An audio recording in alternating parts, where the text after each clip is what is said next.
It's nefarious, man. Like, the brain works in fucked up ways. The mind is one of the most deceiving, manipulative pieces of equipment, flesh, human bodies on earth. I never have trusted my brain. All of that weight lives in your head, and you are the decision maker. Psychology of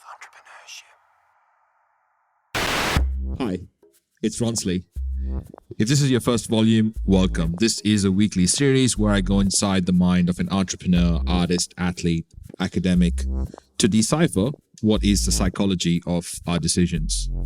I'm Australian, and I'd like to start by acknowledging the traditional custodians throughout Australia and recognize their continuing connection to land, waters, and community. I pay my respects to them and their cultures and to elders past, present, and emerging of the land I'm standing on today. I extend my respects to the Aboriginal and Torres Strait Islander people who listen to this. So much going on. I did a little review on my reps since COVID-19 and I began isolation, coming back to Australia, March 24th, 2020, from the United States.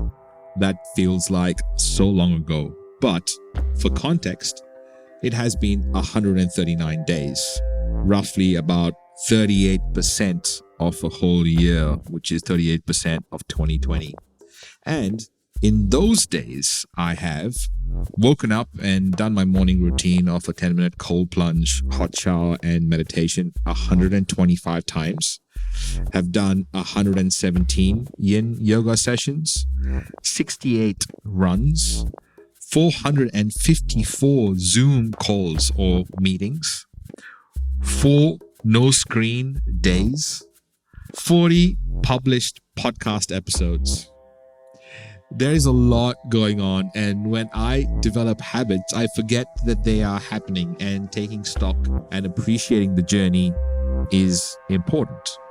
That is why highlighting the journey of an entrepreneur and what goes on inside the mind of a very successful serial one, we land up today talking with someone that has created a global brand and ranks 22 on the 2019 Australian Financial Review Young Rich List, worth $193 million. He is the founder of Finder.com and, amongst other things, likes gaming a lot.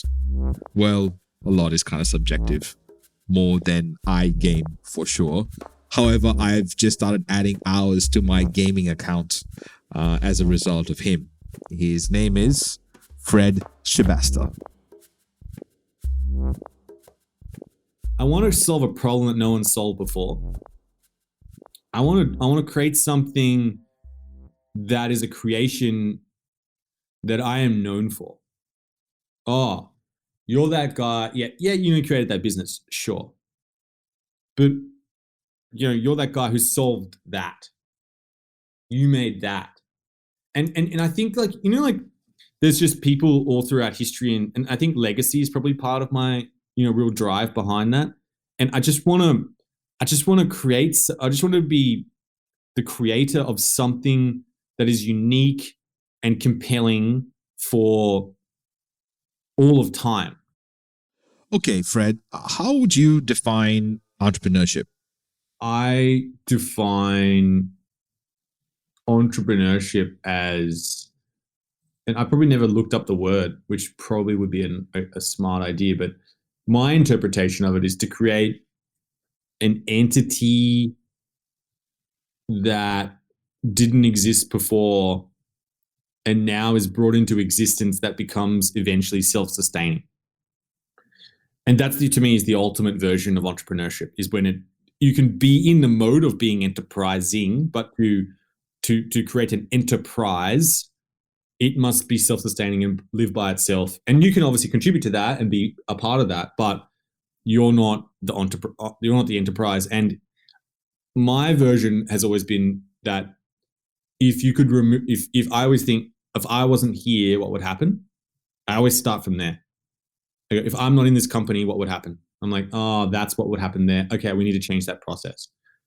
And because as the founder, you always know the little tweaks and the little where the skeleton keys are, and you know where those routes that you can take that people don't. The unconscious biases that people have, and when there's not actually something which is cognitively lateral or requires a leap in thinking you can make because you've done it before, but you need to go and teach other people, or you need to smooth the road. Like how do imagine you're on an adventure and you come through to a chasm, and it's like a giant chasm, just like in that Indiana Jones movie, and that the rocks are there, the steps are there, but they're invisible, and you just go and step out to them, and other people, when you're not there, they would just go, oh, okay, we can't cross this, so what are we going to do? So the whole system stops. And I think that's the process to me of entrepreneurship, is smoothing those roads, creating those systems, those processes that happen when you're not there. On your journey, what was the biggest leap you've made as an entrepreneur? The big one for me personally was a judgment of myself that I was not good enough. Because I was judging myself of not being good enough, I judged everyone else as well of not being good enough. And therefore, every piece of work that they did or everything the company did, I thought was not good enough. And so you start to come across in a relatively negative tone. And if you sum that all together, you become slightly critical, and people get scared about you, and you're the one who comes in and busts up stuff continuously. And you tear things down because you're like, I know how to do that because I created that thing that you're doing, and I could probably do it better than you can as well. Did you know entrepreneurs with previous failures increase their chance of success the next time by 20%? I say a lot on this show, mothers are the original entrepreneurs. And when I mentioned that to Fred, Fred said this. My mother actually taught me that as well. She said, I run the house like a business. And I was like, really? And, she had the people who came to work there, and I was like, oh, yeah, they are coming. Oh, you've got the cleaners coming in. Oh, that's true. And who manages that relationship? And then what's the system that happens on a day-to-day, week-to-week basis? When do we go on holidays? Who's going where, and what's the scheduling? I'm like, wow, it is a bit of a business. That's genius. So a lot has changed since COVID-19 and March of 2020. And with Fred's experience in the global game of business, I kind of want to know what has changed for him. Geographic distribution has been leveled. And we're actually, I think, the adoption curve of globalization just got fast forwarded even faster, where this is what everyone else has. That's it. That's what you get. So play from here. So now coin in. All right, let's play the game. You know what I mean? And I was like, well, actually, that's great, because geographically, I've always felt I'm at a disadvantage being in Australia. I was like, well, you don't have that personal connection. You don't get that serendipity as much. I was like thinking about that, and I was like, well, actually now the playing field just got changed, and I probably have been dealing with that issue longer than anyone else. Okay. Do you borrow and have debt to launch your business, Fred? Because I launched my first business with debt. I love that real tension between, let's just get a proof of concept live, prove the market, prove the possibility, and kind of hack and take on some technical debt, take on some, and then stitch that together, versus I have extremely high conviction in what we're doing, and I'm going to set a big bet and not launch for a period of time, and launch without much technical debt or brand debt or whatever it may be, in order to quickly scale and blitz to keep going. I've always so I've tended to stick very much closer to the just quickly get it up and borrow from the product scope and from the brand scope and from people, and I think you get this. There's a sort of a credit system where you borrow from people's motivational capital, and in the beginning you can either borrow it down heavily, or you can get people who aren't really that motivated to just execute things, right? So I always think you're borrowing from something, and it's not always, the capital is not always dollars. And I tend to borrow a lot from, those other areas, but keep the investment and the scope low. I think the reason for that, Bud, is I've always been a bootstrap entrepreneur. So I can't lean on the dollars, or I hadn't in the past been able to lean on the financial dollars to cover some of those gaps. And so that's where I've come from, and that's how I've learned. Today, inside Finder, I'm starting to learn to take bigger bets, right? So where you can let's go and actually buy the awesome software and launch with that, as opposed to let's sticky tape around this problem and we're not going to get that information, that feature, that data. It'll cost us. We'll have to go back and pay it down. Instead, we take on the actual dollars debt as opposed to the technical debt or the brand debt or the motivational debt. And I'm adjusting to that. I think big companies eventually get into a mode where they only do it one way, and that tends to be where they just borrow dollars and they throw money at things. And money is time and people and resources. Whereas I think what a lot of other companies, really ones that are growing fast, I think what they've adapted to do is this, come back to that original idea of where you borrow from people's other types and other forms of capital to get things and ideas out faster and iterate and get customer feedback. And what I think that comes back to is the competitive edge of, you can either be the first, best, or different, right? First, best, or different. And normally, I think a lot of companies are focused primarily on best. They go, all right, let's make the best thing. We've got lots of capital. We're going to throw this, and we're going to get the best agency and the best developers and the best specialists, and we're going to invest big. And these guys, we're going to launch the best product we possibly can, and we're going to delay that, blah, blah, blah. Whereas I think a lot of other entrepreneurs, where they're getting ground and is in, they play to the other ones. They play to first or different. They go, look, those customers, we're just going to completely ignore all those customers that those companies are focused on. And we're just going to focus on these ones, and we're just going to serve them really, really well. And in doing that, we're probably going to evolve some features that other customers might eventually like and enjoy and use that product. And slowly over time, you're going to board the island in that way. I've tended to work towards first and different rather than best, and therefore solving that problem from the perspective of, maybe a mild, more, draw the map on the back of a napkin. Say we're going to go to California, tell everyone it's going to take 2 weeks, pack some credit cards, don't know where we're going to stay the first night, but here we go.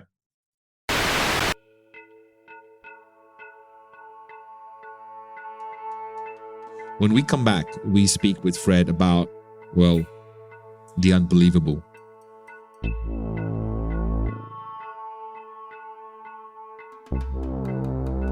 Psychology of Entrepreneurship.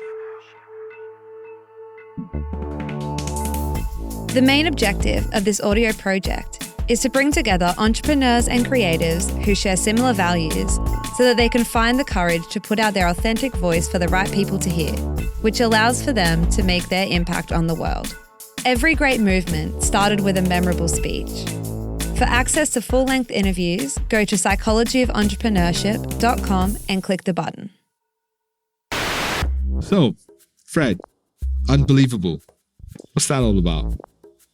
Recently, I've discovered things which are, I'm going to use this word, unbelievable. And what I mean by that is there are things which are in your life that you believe but are actually potentially not true or don't align actually to who you are, but you've adopted them as your part of your beliefs, and they become unbelievable. They are like beyond belief, if that makes sense. People look at me and go, oh, you're quite a different looking person. And I go, well, I just feel like I've just manifested who I am. I'm not sure what you're exactly saying. And, that I could recently discover that I'm creative or different. And that is because that has been synthesized into my core beliefs of who I am. And now I'm excited about discovering the things which are unbelievable, that I cannot even believe about myself, and I'm excited about that. So it's always the journey I have come to realize, the entrepreneurial journey. There is no real endpoint. But if you remember Tucker Max in volume 4, 4 times New York Times best-selling author, I asked him way back in volume 4 about why entrepreneurs do what they do, as in do the entrepreneuring. For the most part, it's going to be about you. That's why you're doing it, right? Now, I'm not saying some people aren't driven by their mission. Some people are, but it's easy to conflate those two. And a lot of people convince themselves it's about mission when really it's about, I'm going to show daddy or whatever, right? I definitely know people who I think maybe started to fill a void, but then they kind of accomplished what they were looking for and it wasn't satisfactory. And so then how do you keep going? That's when you have to truly reach back and make it about the mission and the who you're helping, right? So that's the difference between the people who succeed once and the people who keep going. If you succeed once and stop, it's because it was only about like filling the hole, right? If you keep going, usually it's because you realize that you're never going to fill that hole with success, with anything external. That has to be internal. And then you go on that journey and then it's like, all right, I want to do what I can to help others. That's a pretty natural transition. Not everyone makes it. Fred, you have a story? When I was 20 years old, I had a big fight with my family. I left university and, started my company. And I said, I'm going to come back and drive my Bentley into, your front yard, and had this big fight and left and stuff, And, I'd say my first business was pretty much to prove to my parents that I can do it by myself, right? And so, it's interesting. I think we carry that around with us. But some people do, some people don't, because we're as an entrepreneur, you're kind of different. You're like, oh, my son, he's not fitting in. He's getting into trouble. And, it's just all sorts of things. And like, how can I be proud of him? And like, oh, mom, dad, you can be proud of me. I'm just discovering myself. And I need to go on that journey. And so I think after when I sold my first business, it was a small sale, about $1 million US. It's not a massive deal, but it was a big deal to me because it proved to me that, hey, I have this personal journey and I want to do things differently, and that's okay. And I'm about creation. And then I kind of reset, and, the second business, Finder, it took me on this journey where it was a much, much better business model. I think sometimes as an entrepreneur, you got to look at your business model and be absolutely brutal and know that you're a great entrepreneur. But I actually think some entrepreneurs in and of themselves are good. They just get dealt certain hands, and you play the hand you get dealt, and you do it as best you possibly can. And sometimes some people get dealt insanely good cards, and they were the right cards for them, and they go and crush it. And there's probably 11 Mark Zuckerbergs, just that Mark Zuckerberg was sitting there and he got dealt that hand, and he was in the right place, right time, and the right energy. And that's just the way it rolled, right? That's the way the hand got played out. It is what it is. The universe played it that way. And I think you could turn a lot of great businesses into what they are. But I think when you, as an entrepreneur, you measure your success by the impact you make and the creation that you create and how successful it is. And people tend to measure that from value, and they measure it from, all sorts of things. And inertly, I feel like there's this psychology around that, something about worth, I think is a big deal, right?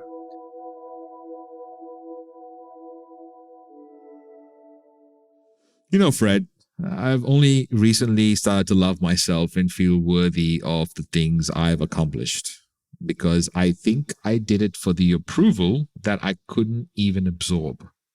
Because even if I got the approval, I did not know how to receive it. Ever felt like that?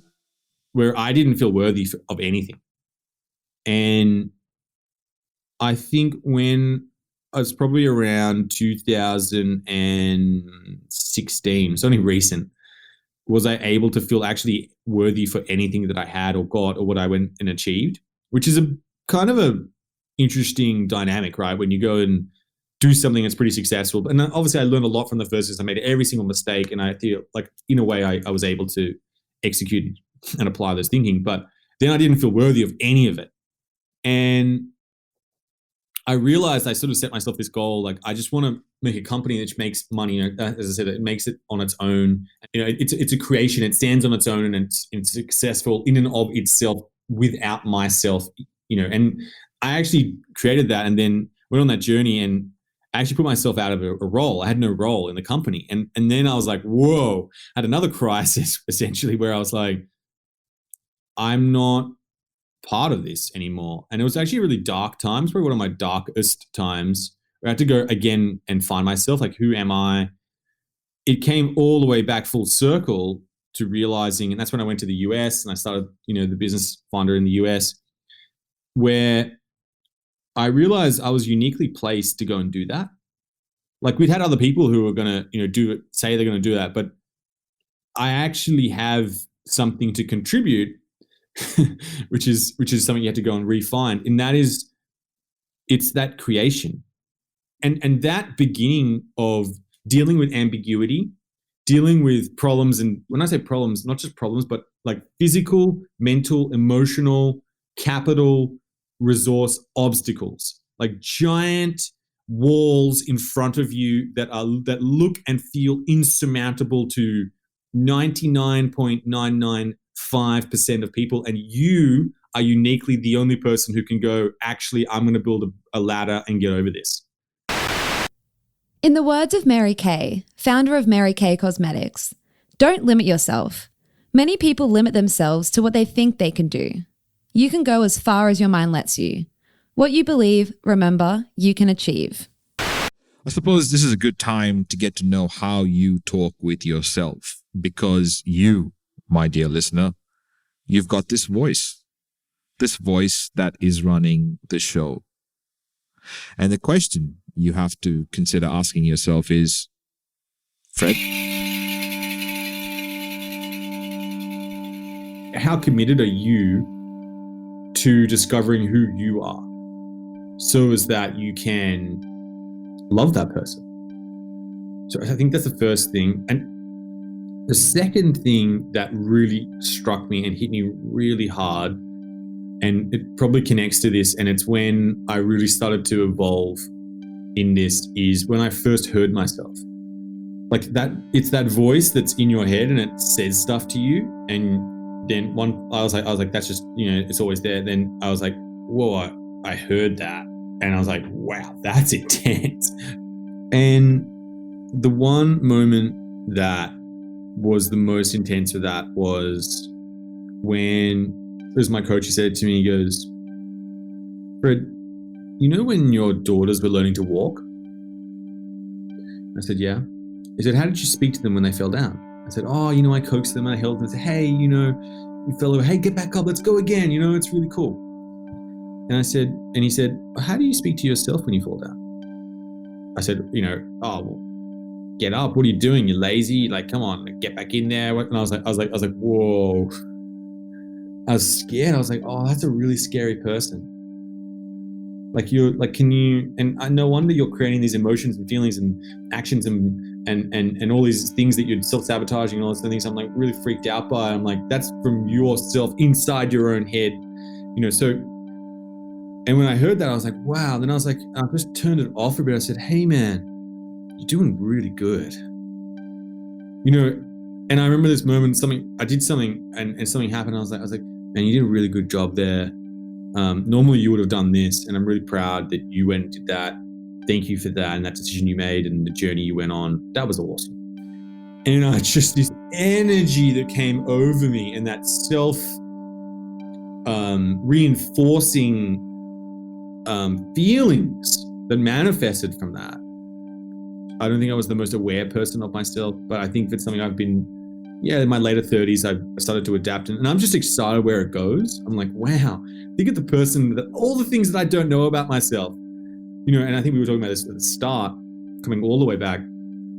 I only just discovered that I'm a creative person, and I'm like, wow, I'm a creative person. That's amazing. Now I know, like, it's like, oh, and if someone else does their creative, I'm like, oh, you're creative too? Hey, cool. Let's go and hang out. Hey, what are you creative about? What do you create? What have you created? Oh, wow. Look at your creations. Let's go and celebrate those. That's awesome. But Fred, you've got it all. The rich list, the big company, the awards. Is it all Guns N' Roses?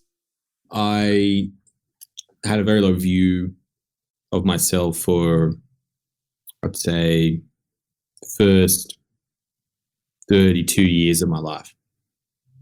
And just viewed myself in a relatively low and comparable way. And a lot of that was pretty heavy self-sabotage and just playing out those beliefs. I just never really saw myself in a very high regard in school, in university, first business. I was surprised when I would do something, when something would happen. I was like, wow, that was amazing. Who did that? Who contributed other than me to this situation that I have gotten into? Like genuinely like looking around, trying to find, well, it was clearly that person. If that didn't happen, then clearly it's really great that we're here. But hey, thank you so much to someone else other than myself. It's awesome. Really appreciate it. Thank you. So then it took a long time. And then I think, I started working with this emotional coach in 2015. It's been 5 years. And at first I was skeptical and the only reason I went to him is like, I noticed a pattern. I was like, I keep making the same mistake. That's very interesting. And it was unconscious. I'm like, that's an unconscious bias. I wasn't in control of that. Who's driving that train? I'm looking around for answers. And I'm like, it's you're driving that. So you need to go and fix that. So I was like, well, you got to pattern disrupt and change that up, right? So start to learn about yourself. And an emotional coach. What happened? And if someone listening wanted to start the first journey of entrepreneurship, what would you say? I remember when we met, there's two things that happened. Two very important things I think that are critical. One was he asked, how committed are you to learning about yourself? How far down the rabbit hole are you willing to go? Because this ain't going to be it's not an easy journey. This is a confronting journey. This is pain. This is tears. This is joy. It all mixed together, reconciliation. And I was going through a divorce at the time as well, which is a whole other thing. But I wouldn't say that was the trigger either. It's not the divorce. It was actually, some other things I noticed. I was like, it was the pattern. I was like, that's very interesting, and the emotional. And I was like, and so I said to him, I'm prepared to go all the way. And what I mean by that, and what I think is instructive, he's always brought this up to me, 5 years later, continuously, every year he says, hey, Fred, I just remember reminding you, like when we first met, you said, how far down the rabbit hole do you want to go? You said all the way. And that commitment has led you to who you are and who you're growing to be. It's great to watch you change and see in that person you've become, right? But I think what I'm trying to say from that first thing is, how committed are you and prepared to, as an individual, grow to learn about yourself? It starts from there, right? So I think that's the first journey. Psychology of Entrepreneurship.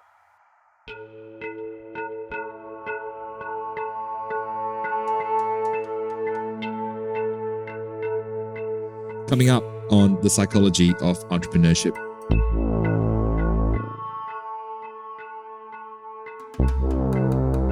Psychology of Entrepreneurship.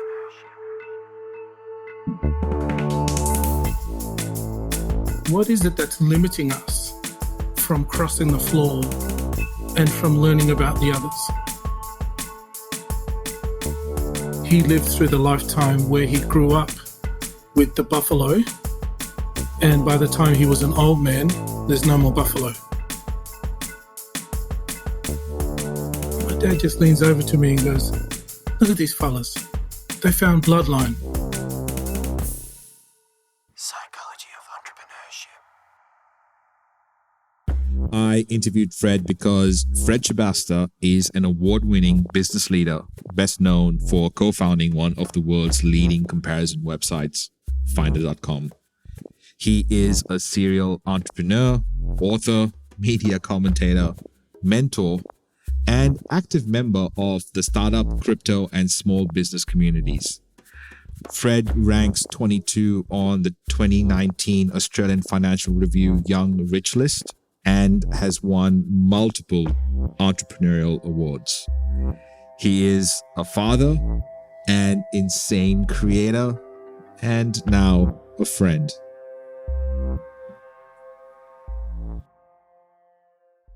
Psychology of Entrepreneurship. This is a Must Amplify production. Special thanks to every guest expert that has appeared on the show. Editing, voiceovers, and sound design by Kaylee Bunnyman and Tiago Vega. Guest research and content by Claire Gould and Corinne Castles. Project managed by Kaylee Bunnyman. Produced and hosted by me, Ronsley Vaz. For more episodes and where to listen, go to mustamplify.com/POE. Hey, it's Kaylee from Must Amplify. I'm the sound engineer for this volume of Psychology of Entrepreneurship. I'm part of the team that made this production come alive. I work as a part of a global team with our studios based in West End, Brisbane, Australia. If you would like a podcasting checklist, email me at kaylee@amplifyagency.media. That's KAILI@amplifyagency.media. We specialize in finding your voice and making sure it's heard by the right people. If you are considering whether a podcast is a good idea for your business, check out our other show on shouldistartapodcast.com. Are you still listening? Here's a little gift to you for sticking around. 66, 8.5